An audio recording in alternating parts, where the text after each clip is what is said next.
बाबा कितने निरहंकारी बच्चों का नमस्ते करते हैं। सारा जग जिनको याद करे, सारा जग जिनको याद करे, वे याद प्यार हमें देते हैं। ओम शांति। आज का बहुत सुंदर विषय है निरअहंकारी स्थिति। निरअहंकारी स्थिति, इसके ऊपर थोड़ी सी हम चर्चा करेंगे, क्योंकि हमारा लक्ष्य है बाप समान बनना।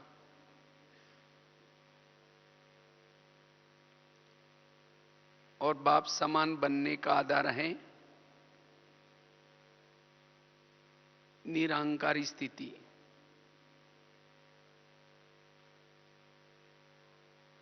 निरअहंकारी स्थिति वाला ही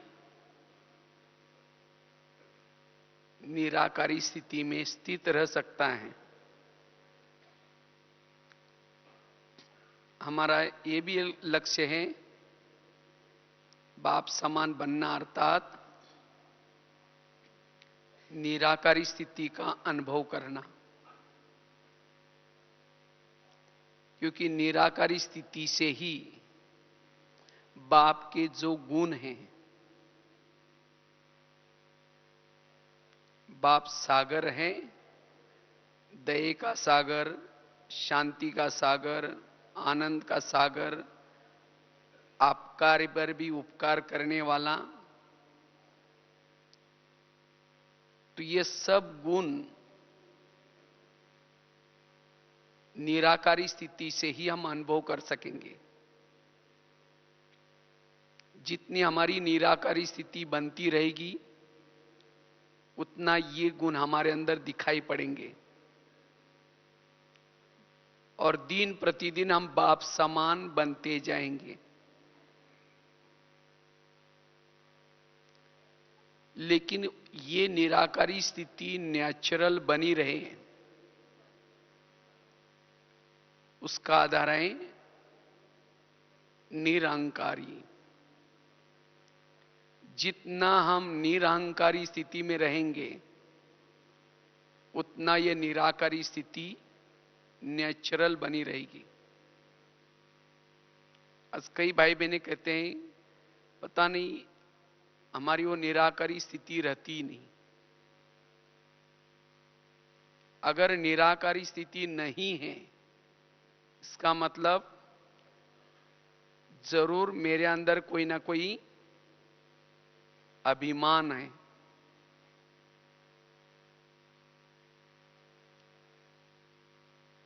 क्योंकि जहां अभिमान है,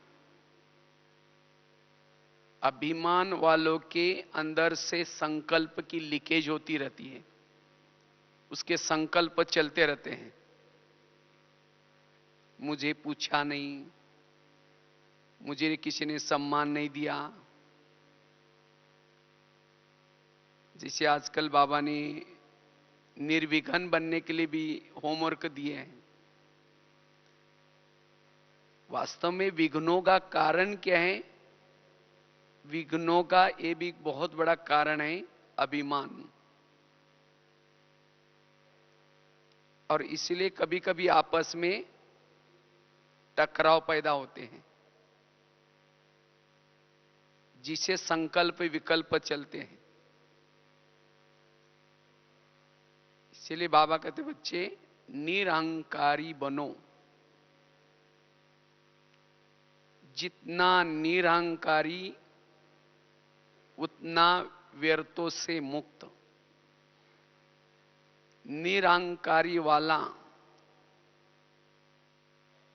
व्यर्थों से मुक्त बन अपने भ्रुकुटी के सिंहासन के आसन पर स्थित रह सकता है। निरअहंकारी वाला ही अंतर्मुखी बन सकता है। निश्चिंत रह सकता है। अभिमान वालों को कोई ना कोई भय होगा, भ्रम भी होगा, कहीं मेरे साथ ऐसा ना हो जाए, कहीं ये मेरे साथ ऐसा ना करे। इसलिए बाबा कहते बच्चे निरहंकारी बनो। जितना निरहंकारी उतना एकाग्रचित, अंतर्मुखी, एकाग्रचित, और ऐसी आत्मा जो निरहंकारी है वह अपने साइलेंस की स्थिति में भ्रुकुटी के सिंहासन पर बैठकर निरंतर निराकारी स्थिति का अनुभव कर सकती है। उसको अंदर से भले वो कार्य करेगी, सेवा करेगी, लेकिन उसको कर्तापन का भाव नहीं होगा, कराने वाला करा रहा है। और जिसको अभिमान है, मैंने किया, मैं करता हूं, इसलिए बाबा कहते वर्तमान समय ये निरहंकारी स्थिति बनाना बड़ा जरूरी है। निरहंकारी से ही हम निराकारी स्थिति में रहेंगे, और जो भी हमारा जन्म जन्मांतर का जो बोझ है उसको हल्का कर सकेंगे।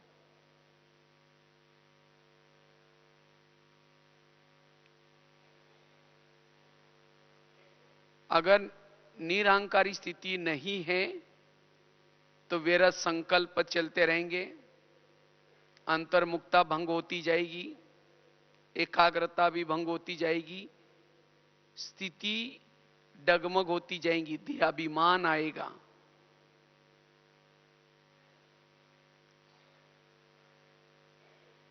इससे आपस में टकराव बिखराव चलता रहेगा।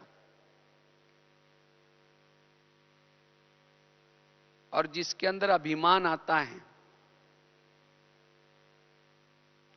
लगता है कि मैं बहुत कुछ करता हूं, मैं ही करता हूं, उसको अभिमान वाला व्यक्ति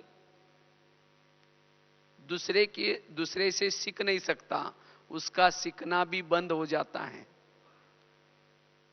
उसको लगता है कि मैं ही सब कुछ समझ लिया, मैं ही सब कुछ जान लिया। इसलिए बाबा कहते बच्चे निरहंकारी बनो। वैसे ही कहा जाता है विद्या विनयन शोभते। जितना हमारे अंदर ज्ञान आता जाएगा, हमने ज्ञान को समझते रहेंगे, आगे बढ़ते जाएंगे, पुरुषार्थ बढ़ता जाएगा, उतना विनम्रता आए। अगर मेरी विनम्रता कहीं खत्म होती जा रहे हैं, अभिमान आता जा रहे हैं, तो हम और ही अंधकार में जा रहे हैं। अभिमान एक प्रकार का अंधकार है। इसलिए हम अपने अंदर चेक करना है, कहीं हमारे अंदर तो ये अभिमान रूपी कीड़ा अंदर खोखला तो नहीं कर रहे हैं। क्योंकि बाबा कहते हैं कई बच्चे करते बहुत है, लेकिन उन बच्चों का जब जमा का खाता देखते हैं खाली है। क्यों? क्योंकि अभिमान रूपी ये कीड़ा उसको खोखला करता जा रहा है। उससे पुण्य भी जमा नहीं होता और बल भी जमा नहीं होता। इसलिए अब हमें निरहंकारी बनना है। निरहंकारी वाला हर जगह पर एडजस्ट होकर के रह सकता है, हर एक के साथ एडजस्ट होकर के रह सकता है, टकराव में नहीं आएगा, विघ्नों में नहीं जाएगा।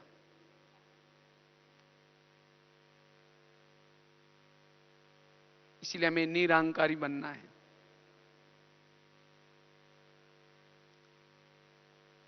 निरहंकारी वाला ही भविष्य में राजा बन सकता है। जितना निरहंकारी बनेंगे दैवी गुण आते रहेंगे। अगर अभिमान आया तो दैवी गुण दैवी शक्तियां दूर चली जाएगी, उसके बजाय और ही दुर्गुण अवगुण आते रहेंगे। अभिमान आने से दुर्गुण आते हैं, नम्रता आने से सद्गुण आते हैं, दैवी शक्ति आती है।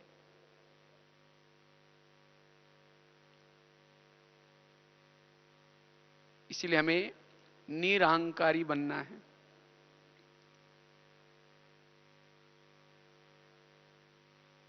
और जितना जितना ये निरहंकारी स्थिति हमारी बनती जाएगी,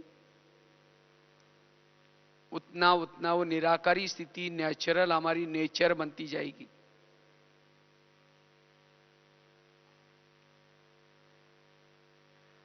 और अगर अभिमान आया, अभिमान वाला कभी बाबा बाबा शब्द नहीं कहेगा, मैं करता रहेगा, मैंने ये किया, मैं अपना ही, बाबा की याद भूल जाएगी। मैं दो प्रकार के होते हैं, एक होता है असली मैं, दूसरे होते हैं नकली मैं। नकली मैं तो बहुत सारे हैं, और जिसके नकली मैं जागृत है उसका असली मैं छुप जाता है।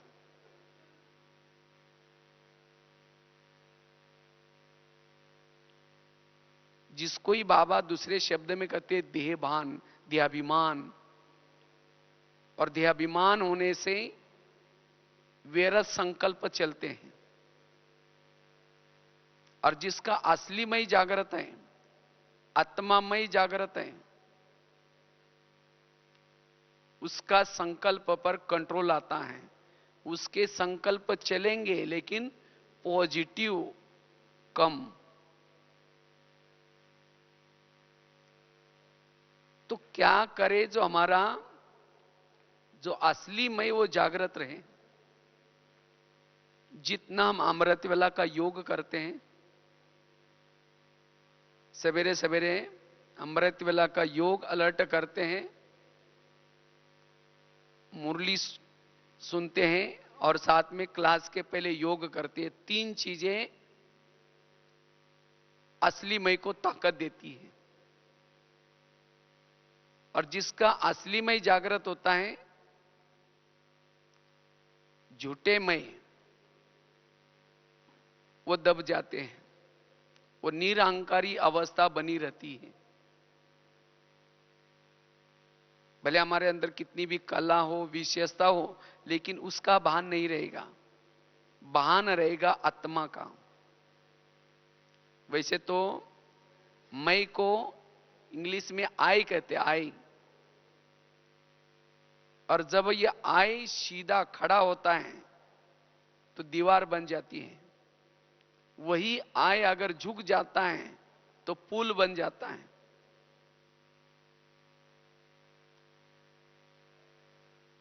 इसलिए हमें पुल का काम करना है, दीवार का काम नहीं करना। एक बार सागर ने नदी को पूछा, आप जब भी आती है हमें से बड़े बड़े पेड़ों को लाते, घास को क्यों नहीं लाती? तो नदी ने कहा, घास मेरे सामने झुकता है इसीलिए उसको नहीं लाती हूं, लेकिन पेड़ मेरे सामने नहीं झुकता इसीलिए उसको उखाड़ करके लाती हूं। जीवन में जो अकड़ करके चलता है, जो अकड़ करके चलता वो उकड़ जाता है, और जो झुक करके रहता है वो सदा टिक करके रहता है। इसीलिए सदा हमें क्या करना है? झुकना सीखना है। लेकिन झुकता कौन है? जो निरहंकारी है, जो आत्माभिमानी है। नहीं तो कईयों को लगता है मैं क्यों झुकूं, उसको झुकना चाहिए। मैं क्यों ये करो, उसको झुकना चाहिए। इसलिए बाबा कहते बच्चे निरहंकारी बनो।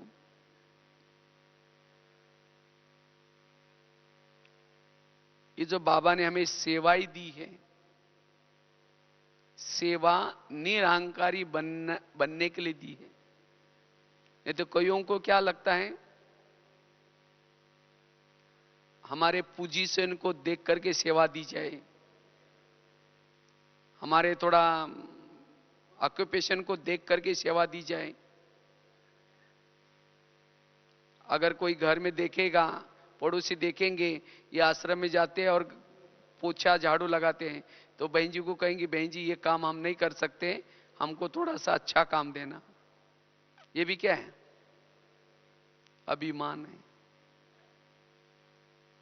इसीलिए बाबा कहते बच्चे कोई भी पोजीशन का कोई भी अभिमान न रहे। मैं से मरना, जब मरेंगे तब जाकर के असली मैं की स्थिति में स्थित रहेंगे। ब्रह्मा बाबा इतनी बड़ी हस्ती, जिनके तन में बाबा आते थे, गोबर के उपले लगाते थे। बाबा को कभी ये नहीं लगा कि अगर कोई देख लेगा तो क्या कहेगा, जिसके ये संस्था के संस्थापक हैं, और फिर भी ऐसा काम करते हैं। नहीं, बाबा निरहंकारी, अभी गीत सुना ना, बाबा कितने निरहंकारी थे, बच्चों को नमस्ते करते। बाबा ने केवल ब्रह्मा बाबा ने नहीं, लेकिन दादियों से भी बाबा ने क्या किया, ये जो सेवाएं दी, किसी को बस को ऑयलिंग करने का, साइकिलिंग रिपेयरिंग करने का, जूता सिलाई करने का भी काम दिया। निर्मल शांता दादी जो ब्रह्मा बाबा की बेटी, उनको जूता चप्पल ठीक करने का काम दिया, चप्पल सिलाई करने का। तो बाबा को कहा बाबा मैं चप्पल कैसी ठीक करूं, सिलाई करूं? तो बाबा ने कहा कि एक मोची जितनी अक्कल नहीं तो आप भविष्य में विश्व राज्य पद कैसे लेगी? तब फिर वो दादी ने वो सेवा ली। तो इस तरह से बाबा ने निरंकारी बनाने के लिए बड़ों से हर प्रकार से सेवा ली। तो इसी तरह हमें भी क्या करना है, यज्ञ की सेवा करने से हमारा अभिमान क्या हो जाएगा, खत्म हो जाएगा। कोई भी प्रकार का हमारे अंदर ये नहीं कि हम ये कैसे सेवा कर सकते हैं। जो मिली सेवा निरंकारी होकर के। एक बार की बात है, एक अमेरिका में एक जॉर्ज वाशिंगटन वहां के राष्ट्रपति थे। तो कई सवेरे सवेरे जा रहे थे, तो इतने में उन्होंने क्या देखा, एक जगह पर एक ट्रक में कुछ सामान चढ़ाया जा रहा था, और उसके जो अधिकारी हैं वो जोर से मजदूरों को कह रहे थे कि और जोर से धक्का लगा दो। बस एक व्यक्ति की ताकत की जरूरत थी वो गठड़ी चढ़ाने के लिए। तो जॉर्ज वाशिंगटन अपना मॉर्निंग वॉक का ड्रेस पहने थे, तो उन्होंने उस अधिकारी को बोला भाई आप भी थोड़ा धक्का लगा दो। तो उस अधिकारी ने क्या बोला, मैं इन लोगों का अधिकारी हूं, इनसे सेवा करा कर लेना मेरा काम है, न कि धक्का लगाना। उस समय जॉर्ज वाशिंगटन गए, उन्होंने जोर से धक्का लगा दिया, वो गठड़ी चढ़ गई, और उन्होंने अपना विजिटिंग कार्ड दिया और कहा कि जब भी मेरी जरूरत पड़ेगी मुझे बुला लेना। तब उस अधिकारी को लगा कि मैं कितना गलत काम कर रहा हूं। तो इसलिए हम अपने अंदर चेक करना है, कहीं हमारे अंदर ये अभिमान का कीड़ा हमें अंदर से खोखला तो नहीं कर रहे हैं। हम जो भी कुछ कमाया है, जो पुण्य जमा किया है, अभिमान के कारण वो पुण्य खत्म हो जाते हैं। क्योंकि अगर अभिमान आएगा, अभिमान वालों की निशानी है, उसको रोब भी आता है, क्रोध भी आता है। अभिमान से छोड़े हुए सब संस्कार जागृत होते हैं। तो सबसे बड़ा विकार है अभिमान। काम क्रोध तो इजी है, पता तो चल जाता है, लेकिन अभिमान का तो पता भी नहीं चलेगा, बड़े रॉयल रूप में आता है। इसलिए अब हम समाप्ति की तरफ जा रहे हैं, संपूर्णता की तरफ जा रहे हैं। तो अगर हमें तीव्र पुरुषार्थी बनना है, उसके लिए निरहंकारी बनना जरूरी है। इसीलिए ब्रह्मा बाबा ने जब अंतिम समय शरीर छोड़ा, उसे पूर्व 3 शब्द कह के बाबा चले गए थे। बच्चे, निराकारी बनो, निर्विकारी बनो और निरहंकारी बनो। ये 3 बातें टोटल ज्ञान का सार है। और जितना जितना निरहंकारी, उतना निराकारी स्थिति, उतनी निर्विकारी स्थिति।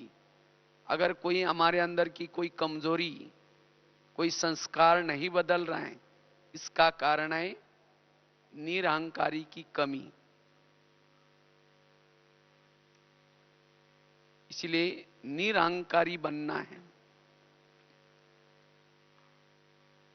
जितना हम सेवा करते हैं, जितना आगे बढ़ते हैं, ये अभिमान उतना ही साथ चलता है।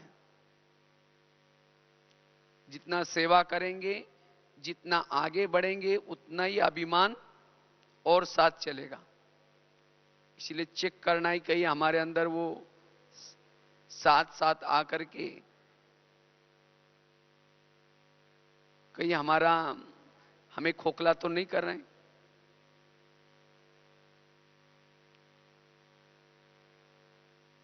और इसके अभिमान होगा तब दूसरों को सम्मान नहीं देंगे,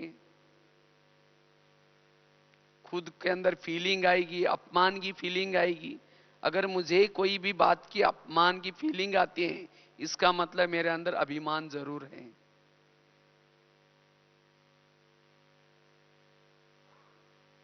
किसी के किए हुए अपमान की फीलिंग, अपमान आता है मतलब अभिमान है। इसीलिए बाबा कहते, बच्चे जीते जी मर जाओ। दीदी भी हमेशा 3 शब्द कहती थी, मर मर मर, झुक झुक झुक, सीख सीख सीख।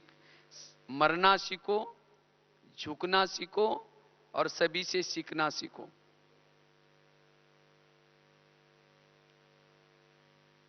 इसलिए हमें निरहंकारी बनना है। हमारे अंदर जब हम आए थे, हमारे पास कुछ भी नहीं था। जो भी कला या विशेषता बाबा ने दी है, यह प्रभु की देन है। मेरा अपना कुछ भी नहीं है। कराने वाला कौन है? बाबा। जैसे कठपुतली को चलाते हैं, नचाते हैं। जब कठपुतली को नचाते हैं तो उसको महीन धागे बांधे जाते हैं और कठपुतली डांस करती है। और वो डांस देख करके किसी को अच्छा लगता है, कोई ताली बजाता है, तो वो ताली देख करके कठपुतली को अभिमान आए, मैं बहुत अच्छी डांस कर रही हूं। वास्तव में जो धागे खींचने वाला वो पर्दे के पीछे बैठा रहता है और वहां से क्या करता है, वो धागे चलाता है और उससे कठपुतली डांस करती है। अगर कठपुतली को उसका अभिमान आएगा तो खींचने वाला क्या करेगा? अगर वो खींचेगा नहीं तो वही लटक जाएगी। इसी तरह हम भी सभी कौन हैं? कठपुतली हैं। पर्दे के पीछे परमधाम में बाबा बैठा है और वहां से क्या कर रहे हैं? सभी से सेवा करा रहा है, कार्य करा रहा है। लेकिन कभी हमारे सेवा में वाहवाह होती है, कार्य में वाहवाह होती है, तो हमें क्या लगता है, मैंने बहुत अच्छा किया, मैं बहुत अच्छी करती हूं। अगर मैं करते रहेंगे तो बाबा कहेगा ठीक है, अगली बार तुम ही कर लेना। तो वहां से धागे खींचना क्या कर देगा? बंद कर देगा। अगर बाबा कराना बंद कर देगा तो वही लटक जाएंगे, फिर उन्नति नहीं होगी। इसलिए कोई भी कार्य होने के बाद क्या करो? बाबा ने कराया, बाबा कराता है। जितना बाबा बाबा करते रहेंगे, बाबा यूज करेगा। मैं करते रहेंगे तो बाबा हमें यूज नहीं करेगा।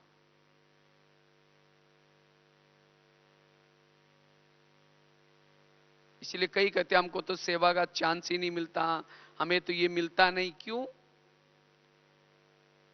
कुछ ना कुछ जरूर हमारे अंदर मैंपन है। इसलिए बाबा कहते बच्चे निरहंकारी बनो। जितना निरहंकारी बनेंगे, बाबा बहुत सारी कला, बहुत सारी विशेषता भर देगा। इसीलिए दुनिया में भी कहते ना, अगर भगवान को प्रसन्न करना है तो उसके ऊपर बलि चढ़ा दो। कौन सी? ये मैंपन की बलि, ये बहुत बड़ी बलि है। अगर ये मैंपन की बलि चढ़ा देंगे तो भोलानाथ प्रसन्न हो जाएगा। वो हमारे से बहुत सारी सेवा कराएगा और वो सेवा जमा भी होगी। इसलिए वर्तमान समय में निरहंकारी बनना है।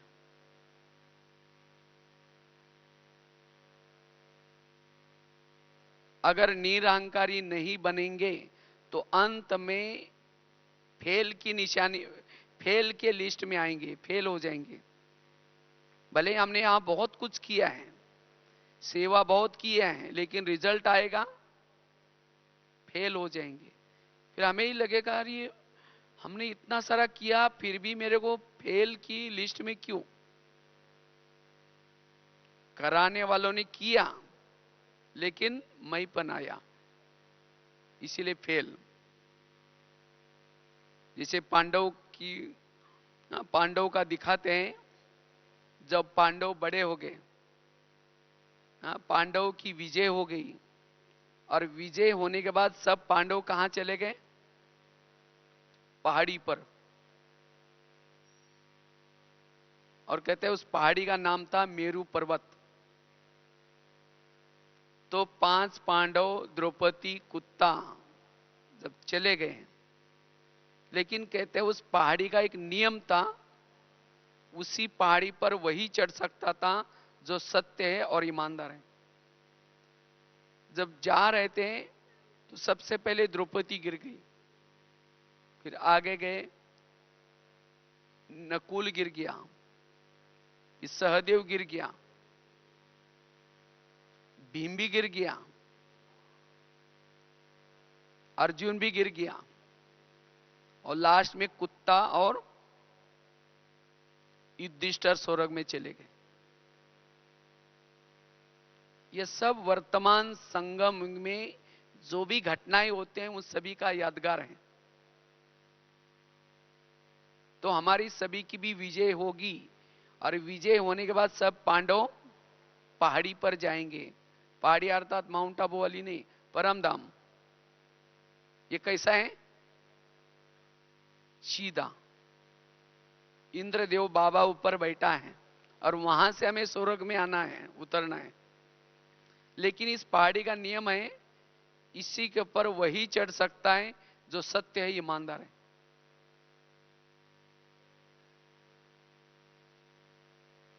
तो द्रौपदी क्यों गिर गई? क्योंकि द्रौपदी का जब वो गिर गई थी तो भीम उसकी बहुत महिमा करता है, कितनी अच्छी स्त्री थी, हमारे लिए साथ में रही, जंगल में रही, त्याग किया, तपस्या किया। युधिष्ठिर सुनते रहता है और कहा कि उसने सब कुछ किया, त्याग किया, तपस्या किया, घर बार छोड़ा, सब कुछ छोड़ा, लेकिन एक बात नहीं छोड़ी,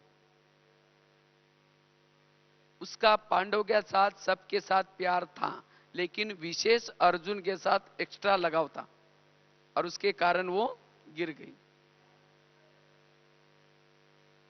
फिर वो तो सब तो चले गए पांडव, क्योंकि उनको जाना था, जिसके साथ लगाव था वो भी चला गया। लेकिन द्रौपदी को रोना आता है, मैंने घर बार छोड़ा, सब कुछ छोड़ा, पांडवों के साथ रहने के लिए छोड़ा, लेकिन क्या करे, जो हो गया वो हो गया।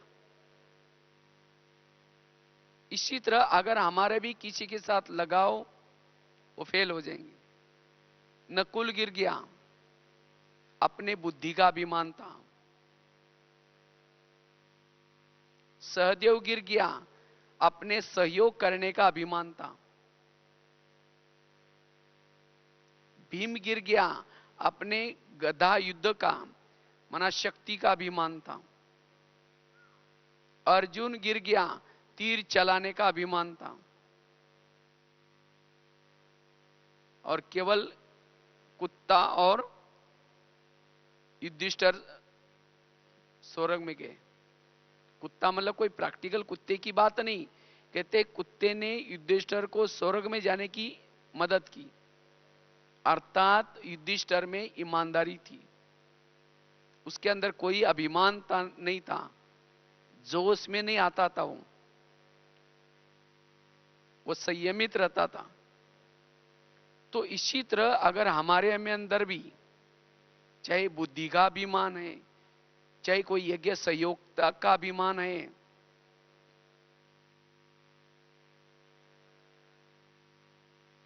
चाहे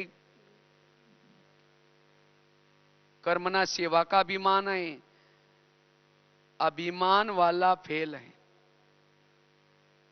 इसलिए बाबा कहते बच्चे चेक करो, ये भी एक कमी है। 31 दिसंबर की बाबा की मुरली चली थी, बाबा ने कहा कि इस वर्ष में अपनी जो कुछ कमी है उस कमी को खत्म करो, कमजोरी को खत्म करो।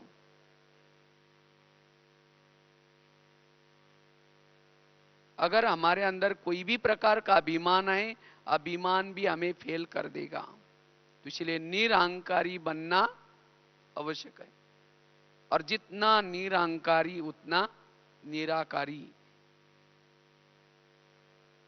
उतना हम सोमान में टिक सकेंगे, स्वधर्म में टिक सकेंगे, व्यर्थों से मुक्त बन सकेंगे, निर्विघ्न बन सकेंगे।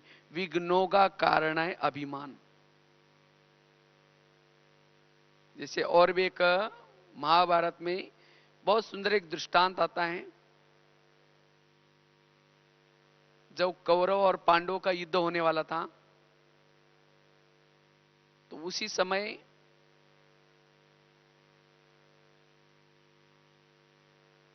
भीम का पुत्र कहते बार्बरिक, उसको भी पता चला कि युद्ध होने वाला है, लेकिन कहते उसको कोई मार नहीं सकता था, हरा नहीं सकता था, उसको एक वरदान था। लेकिन वो बार्बरी क्या कहता है, मैं उनके साथ युद्ध करूंगा जो पराजय होने वाले हैं। तो कौरव तो पराजय होने वाले थे, तो उनके साथ युद्ध करने के लिए वो तैयार होकर के सेना के साथ जाने लगा।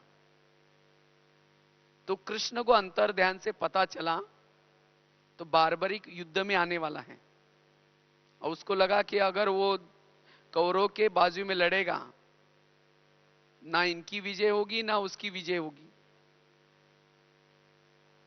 तो कृष्ण क्या करता है, उसके रास्ते में ब्राह्मण बन करके जाता है, वेश बदल करके, और कहता है राजन आप युद्ध करने के लिए जा रहे हो, कोई ना कोई कुछ दान पुण्य करके जाओ।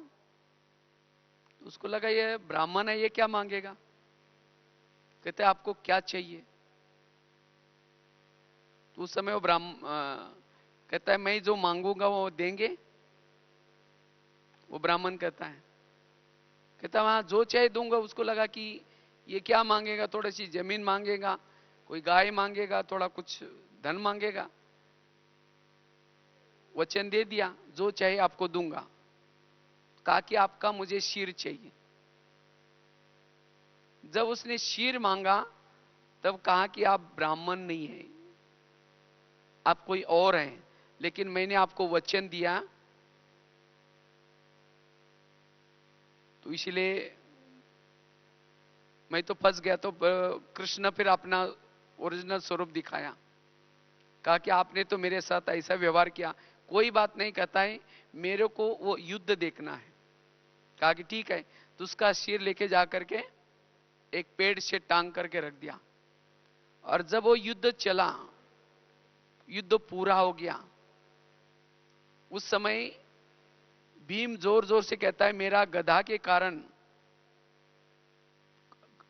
कौरव क्या हो गए, पराजित हो गए। अर्जुन कहता है तुम्हारी गदा तो कुछ भी नहीं थी, मेरे तीर चल रहे थे इतने जोर से। वो कहता है मेरा गदा, और वो कहता है मेरे तीर। उस समय वो सिर ऊपर जो पेड़ को टांग के रखा था, वो जोर जोर से हंसता है और कहता है ना तुम्हारी गदा थी, ना तुम्हारे तीर थे, मैं तो एक देखता था, एक सुदर्शन चक्र आता था, वो गला काट के जाता था। सुदर्शन चक्र आता था, गले काट के जाता था। उस समय भीम को गुस्सा आता है। उसने क्या किया, उसको सिर के ऊपर जोर से गदा मारी, उड़ के चला गया। तो ये वास्तव में वर्तमान स्थिति को शास्त्रों में दिखाए हैं।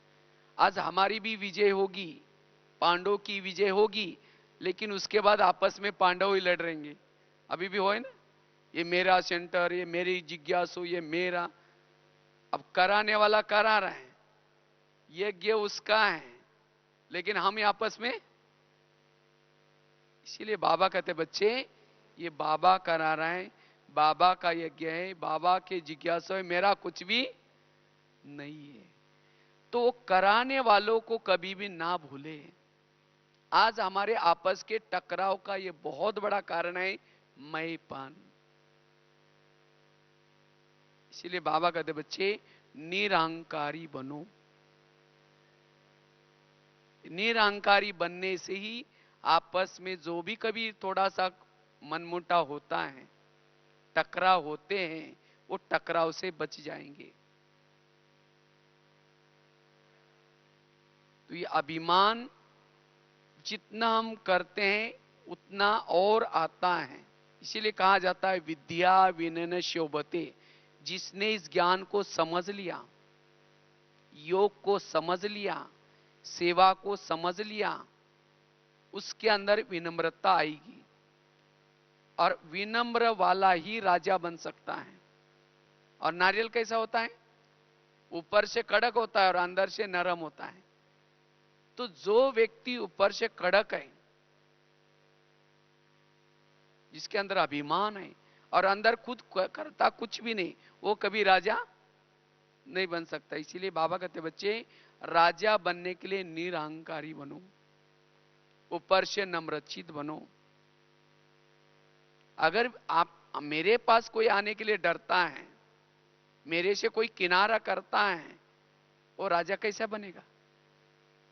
राजा बनने के लिए हमारे पास आने के लिए लोग तरसने चाहिए। और क्यों नहीं आते हैं? क्योंकि कोई ना कोई चीज का अभिमान है। इसीलिए बाबा कहते बच्चे इस अभिमान को खत्म करो, क्योंकि अभिमान की निशानी है रोब, क्रोध। और जिसमें रोब है, क्रोध है, उसका विवेक नष्ट हो जाता है। वो किसी की बातों को नहीं मानेगा। आज रावण के अंदर क्या जागृत था? अभिमान। ना किसी को सम्मान देगा, ना किसी को रिगार्ड देगा, आपस में टकराएंगे। इसीलिए बाबा कहते बच्चे निरहंकारी बनो।